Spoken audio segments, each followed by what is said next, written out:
Nicolas Guerrero, bonjour. Bonjour Audrey. Alors vous êtes avocat au barreau de Paris, vous êtes aussi vous-même diplômé de Sciences Po et de l'ESSEC et donc vous enseignez en classe préparatoire aux IEP et aux écoles de commerce et vous êtes aussi l'auteur de plusieurs ouvrages aux éditions Studirama. Tout à fait.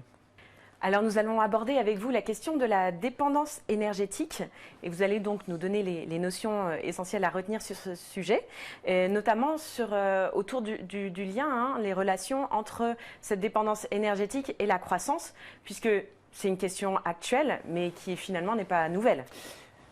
Alors vous avez raison, c'est une question fondamentale et qui est souvent assez mal connue, un peu comme la question de la dette jusqu'à il y a quelques années qui était peu expliquée et aujourd'hui dont on parle énormément.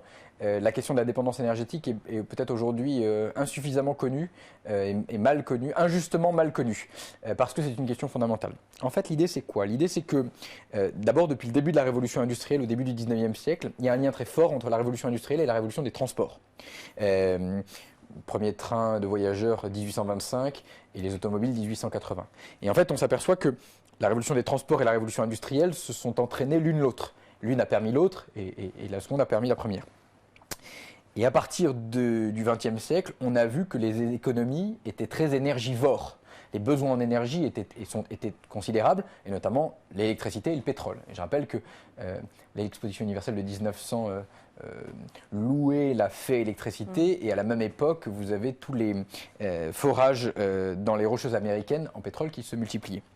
Et donc, un besoin des économies, on va en reparler dans un instant, en énergie. Le problème, c'est qu'il y a une répartition, il y a de grandes disparités de répartition de l'énergie, et notamment du pétrole. Et donc, ce qui veut dire que les économies et les pays importateurs de pétrole, comme c'est le cas de la France, sont très dépendants, donc sont dans une situation de suggestion par rapport aux économies qui sont exportatrices et qui, elles, en ont. Et donc, évidemment, la question du lien et de la corrélation entre la dépendance énergétique et la croissance économique, qui est très forte, se pose avec beaucoup d'acuité aujourd'hui, au moment où le pétrole à bon marché, que nous connaissons, semble se toucher à sa fin. Alors effectivement, l'approvisionnement énergétique en général et en pétrole en particulier, on le sait, est une condition sine qua non de la croissance économique. Alors qu'est-ce qu'on peut dire sur ce sujet? Alors, la révolution industrielle, depuis 200 ans, a vraiment été, pour une très large part, permise par le fait qu'il existait des quantités importantes d'énergie à un prix quasiment nul. Et dans le cas du pétrole, le pétrole est liquide, et c'est un condensé d'énergie, et facilement transportable. Et c'est un condensé d'énergie absolument fabuleux, ce qui a expliqué son immense succès. Et on constate que la quantité d'énergie consommée par personne et par an, entre le début de la révolution industrielle et aujourd'hui, a été multipliée par 10, et le PIB par habitant a lui été multiplié par près de 20. Donc l'énergie a été au cœur, la capacité pour l'homme d'aller extraire de l'environnement une énergie qui s'y trouve déjà, puisque l'homme ne crée pas d'énergie, sauf qu'il faut que ça lui coûte moins d'énergie d'aller chercher l'énergie que ça n'en produit. A été largement permis par l'accès à l'énergie et notamment au pétrole. Donc ça, c'est un élément tout à fait essentiel. Mais comme on le disait tout à l'heure, il y a de très fortes disparités, ce qui fait que, et pour en rester sur le cas du pétrole, les pays qui sont des importateurs nets, comme c'est le cas de la France et de la plupart des économies de l'Europe continentale, sont dans une situation de dépendance par rapport aux économies exportatrices, ce qui pose un certain nombre de difficultés. Oui, c'est d'ailleurs relativement inquiétant puisqu'on voit que le prix du pétrole, lui, ne cesse d'augmenter. Alors effectivement, la situation est la suivante, c'est que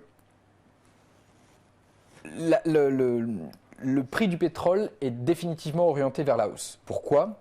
Parce que l'offre est orientée à la baisse et que la demande est orientée à la hausse. L'offre est orientée à la baisse, pourquoi? Parce que le pétrole est une ressource naturelle, c'est un hydrocarbure fossile non renouvelable.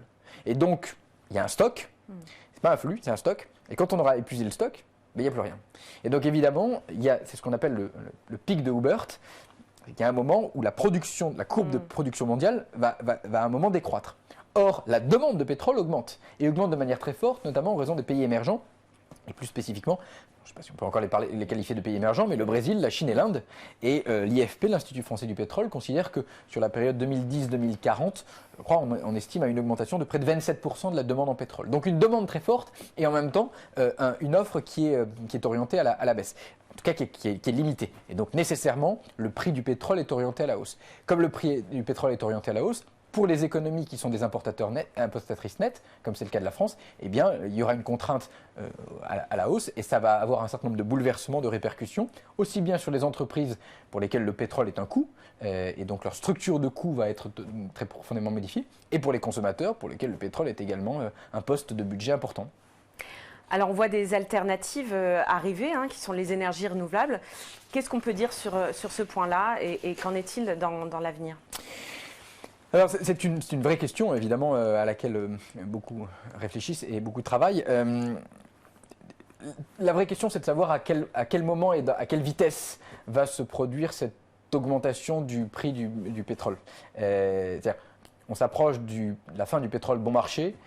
Est-ce que c'est dans 5 ans, dans 10 ans ou dans 15 ans? Il y a évidemment beaucoup de débats. Certains auteurs comme Yves Cochet sont plutôt pessimistes, puisque dans un ouvrage paru en 2009, il estimait que probablement à partir de 2015-2020, qu'on allait connaître, et de manière très rapide, des bouleversements profonds. Par bouleversement profond, il faut entendre des bouleversements profond, dans la mesure où le pétrole est véritablement le moteur de bien des économies. Donc ça voudrait dire possiblement des perturbations profondes sur l'aviation commerciale, sur le circuit de distribution, sur la croissance elle-même et le système capitaliste tel que nous le connaissons. Et donc évidemment, ça pose avec une acuité particulière la nécessité de réfléchir à des relais, à des alternatives. La France, depuis les années 70, a mis en place un programme d'approvisionnement énergétique par l'électricité grâce au nucléaire, avec un certain nombre de centrales nucléaires, je crois 58 réacteurs en France, dont la plupart ont été mis au point à partir des années 70. Les premiers dans les années 60. Et évidemment, à côté de ces énergies, vous avez des énergies renouvelables comme l'éolien, donc à partir du vent, le solaire, grâce aux panneaux photovoltaïques, mais également des autres sources moins connues, comme la géothermie ou l'énergie des vagues. Nicolas Guerreiro, merci.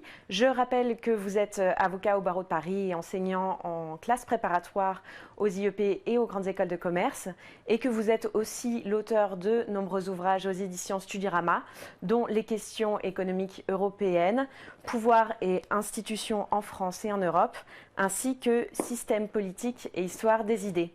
À bientôt.